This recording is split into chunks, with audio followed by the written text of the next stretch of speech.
Starting with honorable mentions, and one of the honorable mentions is for Blake Vallon, and the poem is Images, which I hated. It was the worst poem.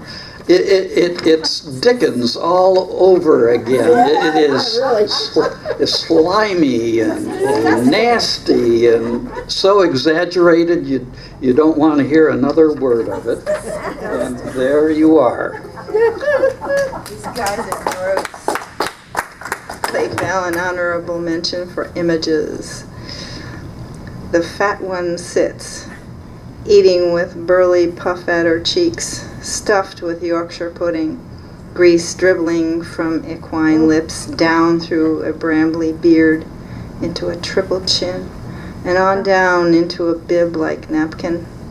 Broad nostrils flare with pleasure, dark hairs clearly visible. His pupils, blunt as burnt matchsticks, dilate with drunken pleasure, lost in the absorption of gluttony.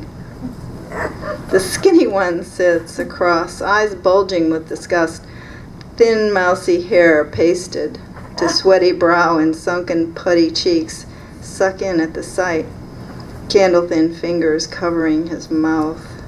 The silk napkin slides from his tortoisey neck like mercury on glass, slithering seductively to the floor. Bending to retrieve it, his body appears to collapse like a leaky balloon. The dirty one sits to the right, coarse hair growing like weeds from a rock, clothed like a medieval rag picker. His fingernails, bitten to the quick, are rimmed with crud the color of lichen.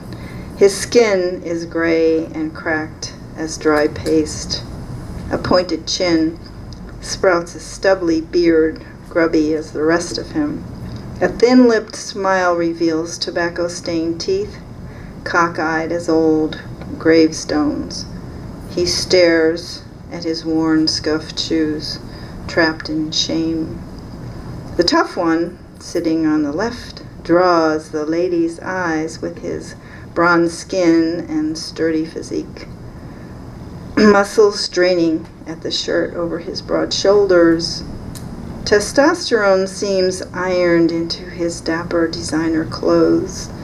Hazel eyes flicker with amusement at the frequent stares, since a gathering of such misfits incites questionable intention.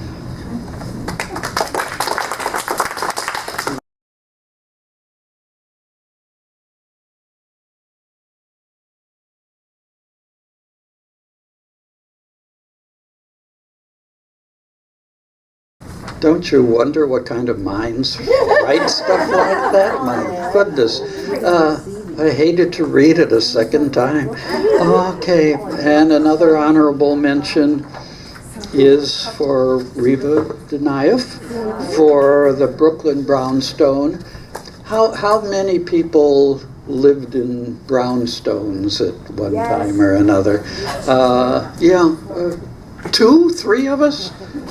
It was like going home again. Yes, could you read my shirt? I read part of it. Nevertheless, old woman from Brooklyn. How about young woman from Brooklyn? Yeah. I was once a young woman from Brooklyn.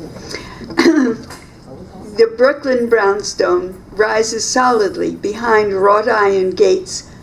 A small garden adds rows of Sharon pink to privet green. The window of my old room, framed with eyebrow cornices, stares silently. A breeze shakes ailanthus leaves, dusts off memories, packed away like Passover dishes in wooden barrels in the basement.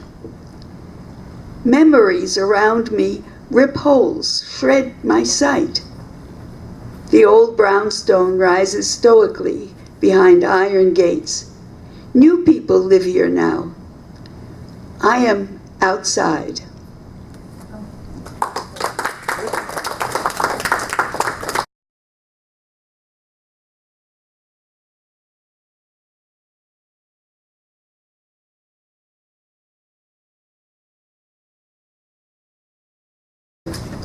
I suppose this sounds an awful lot like my voice. I hate to think that that's the reason I would give anyone a prize, but second prize goes to George Olson for long-term investment.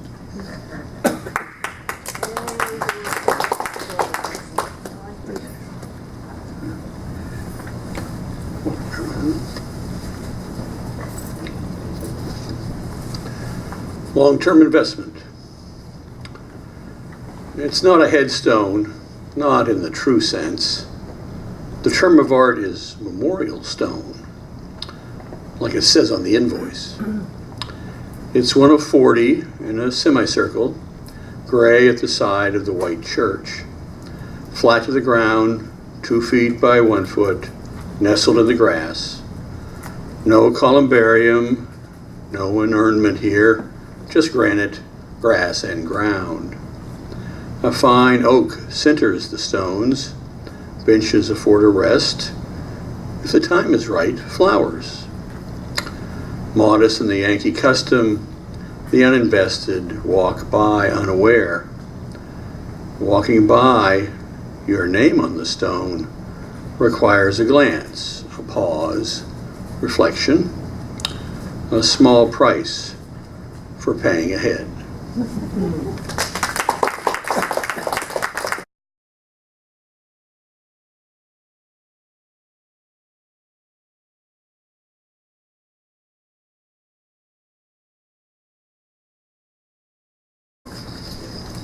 And the first prize somewhat surprised me. It's so free and spontaneous, and it's loose, and I don't know if it's joyful, but the first prize goes to Janice Fine for Suddenly.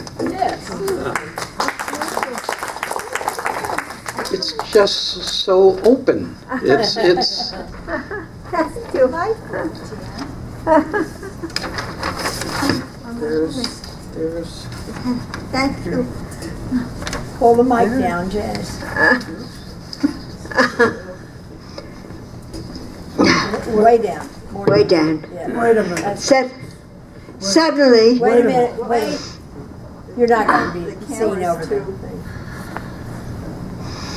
I'm so Thank you. shocked. Thank you. That's all right. Oh my God. You can accommodate. Suddenly, Wait a minute. Is that down, Jim? No, let me pull this down. not so suddenly. All right, Janice, I want you to start again by telling us your name and the name of the poem. My name is Janice Fine, and I call it a summer poem. Suddenly, clouds tightly curled, tied with silky sky blue bows, loosen in long strands, streaming through the misting air like young girls' unwinding hair. A summer shower on a steamy day.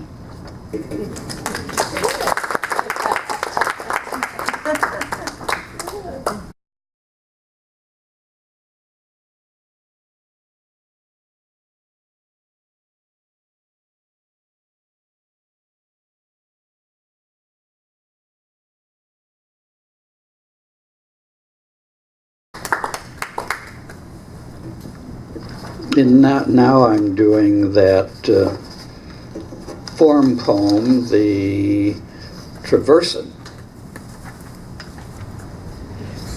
And I thought that would be the easiest one to judge.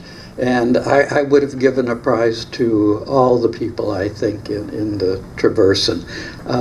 Remarkable, and of course some of them were reminiscent of poets, and some of them were reminiscences of great wisdom and all that kind of stuff.